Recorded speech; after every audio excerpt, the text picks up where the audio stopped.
Hi, I'm Brian Noble, CEO of Family Policy Institute of Washington. And I'm Brad Payne, president of FPIW Action. A couple of disclaimers before we get started today. Nothing in this video is an endorsement of the candidate, nor the candidate's endorsement of FPIW or FPIW Action. It's simply a public service to meet and greet the candidate. Also, this will be pre-recorded and placed on several of FPIW and FPIW Action platforms. Brad? All right, Maya, I get the first question. So, kind of a three-parter. If you would state your name and the position you're running for, and then follow that up with just a little bit of a background about your experience, and then, if you're willing, a little bit about your family. Awesome. I'm Maia Espinoza. I'm state senate candidate in the 28th legislative district. A little bit about me and my background, I guess. I think I missed one in the middle there, Brad. So you're going to have to You're doing all fix my right. answer if I'm not answering completely. But mom of four, wife to one. I have a cat, a dog, some koi fish, but all part of the family. We live in Lakewood. We've lived in Lakewood. Well, my husband and I met in high school, didn't start dating in earnest until after college, and got married at St. Francis Cabrini in Lakewood, where our kids were baptized. I was baptized and confirmed there. My husband was also, I believe. And then we have lived in Olympia, we've lived in Seattle, but as military kids, so both my husband and I come from military families, we ended up in Lakewood, and Lakewood is very much, a familiar home for us because it's home to a lot of military families, I think. And so in my case, I was born on an Air Force base all over the country, attended more than a dozen public schools nationwide, and really found home right back here in Lakewood. So happy, very honored to be running to represent my district. This is now my third time running for public office. I ran for the state house in this district in 2018. And then in 2020, I ran statewide for superintendent of public instruction. We're hoping and praying third time is the charm here. But we also think, that there's some good trends in our direction in this district. And I won this district in 2020. So having some, name ID doesn't hurt. Awesome. What would say is motivating you to run for office and to get involved? My family, actually, first and foremost, my roots here. My husband and I very much decided to plant roots here. And, like so many, I think we're concerned about the state of Washington. We're concerned about the direction things are going. And we've had serious conversations about, if we need to move, if we need to go somewhere that's, more friendly towards our values, our beliefs. And, what I have found, especially over the course of my campaigns, is that we're not different. Everybody, is looking for the same thing right now. And there are extremists. But, part of my big motivation for running is making sure that this state and this area remains a viable place to raise my family and continue, to establish roots and a community here. So there couldn't be a stronger motivating factor, but, knowing that we're not alone and it's not, like we're trying to convert our district, we're just trying to better represent it, gives me that encouragement to keep going. All right. Well, next question. It seems cruel, but I'm gonna ask you to name two issues or concerns. I know there's a lot of them, but if you would name like your top two, and then tell us what you would expect to accomplish if you're elected in office.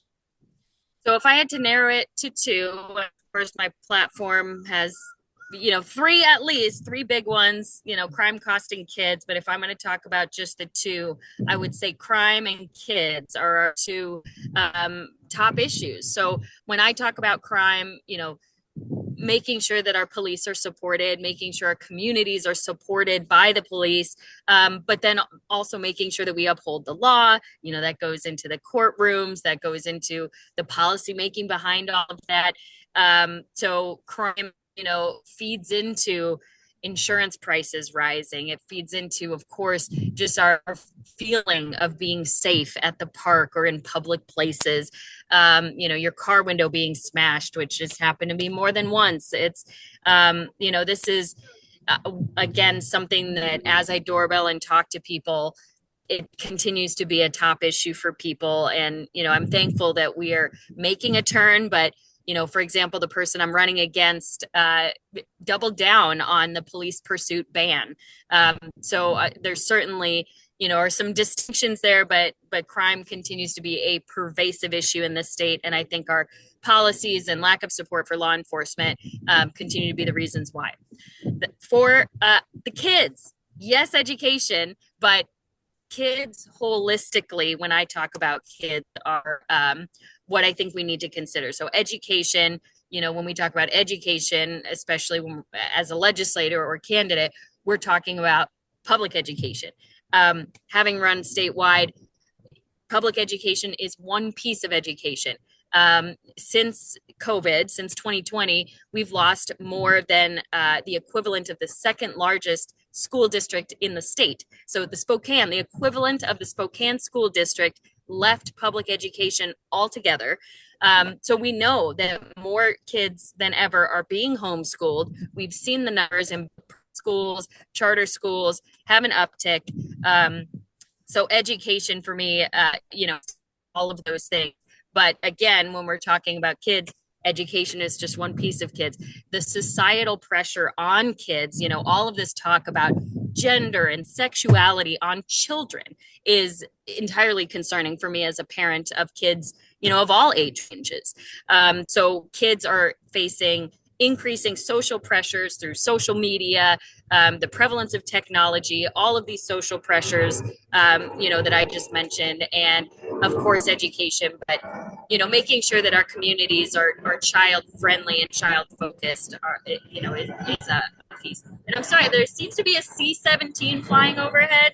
If it's loud, I'm sorry. That's, just a day in the life. And one of the many reasons fireworks are not banned in Lakewood, because we have bombs and airplanes going off all day and all, hours of the night. So sorry about that. If it was No, hard that's to all hear right. me. I was wondering, what is that? Normal. That's excellent. All right. So our final question is, FPIW action and FPIW provided for you our top 18 issues and policies that we work on. You mentioned 3 of them. But this goes into public safety, immigration, environmental stewardship, quality education, property tax, all that kind of stuff. Any of those you want to mention or talk about? Yeah, immigration is one of the top issues that I hear about. And of course, it's easy to say that's a federal issue. It's not our problem. It is our problem because we are a sanctuary state, and we have, we've seen across this state encampments of migrants without places to go with kids. This is a huge problem. The border is a real crisis, and ignoring it or pretending that we have nothing to do with it would be a mistake. I would think that it's about getting creative in Olympia, and it's about working together. Everybody help people. It's how we go about it, and it's how our current policies are having an effect is what we need to really look at. You named just a few, really quickly, but if there are others that you want to mention, I'd be happy to consider. It's totally up to you, like affordable housing or tax control. I don't know if you want to mention anything about those or. Yeah. Affordable housing. I'm endorsed by the Affordable Housing Coalition here in Pierce County. And, we know the real secret to providing affordable housing is providing more housing. We are intaking new residents and not building housing at the rate that we need it. Rent control is something that my opponent, again, championed at the same time that she championed an increase in property taxes from 1% to 3%, which of course, reduces affordable housing. So housing is a major issue. Obviously, I mentioned that my, third leg of my platform has to do with cost and gas, groceries. It's easy to say, again, that's a federal issue. Inflation, we don't have anything to do with. No, but at a time where every other state in the nation, including California, more than once, has offered some form of tax relief to its residents. We have only increased taxes. We've added taxes. We've increased the tax rate.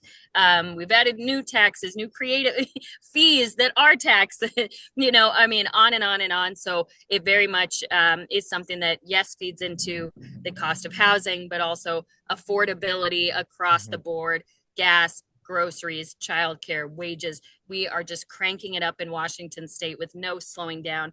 And I think, we deserve a break, just like every other state in the nation has gotten. Excellent. All right. Well, Maya, I know you to be very, very busy, so very appreciative of you taking the time out of your schedule to meet with us today. We appreciate your thoughtful answers, and we wish you much luck in this last week before the primary, and keep pushing. Thank you. We will. And yeah, I'm right back at it. We'll be out there today. We'll be at all hours of the day, but home stretch here for the primary. And then I'll get a break to go to a work conference, come right back and keep going. But just a day in the life, and it's worth it. So thank you for having me, and thank you for the part that you play, to help ensure that we have family-minded candidates getting support. Yeah, well, great. Well, thank you again for being with us. Thanks, Brad. Thank you, Brian.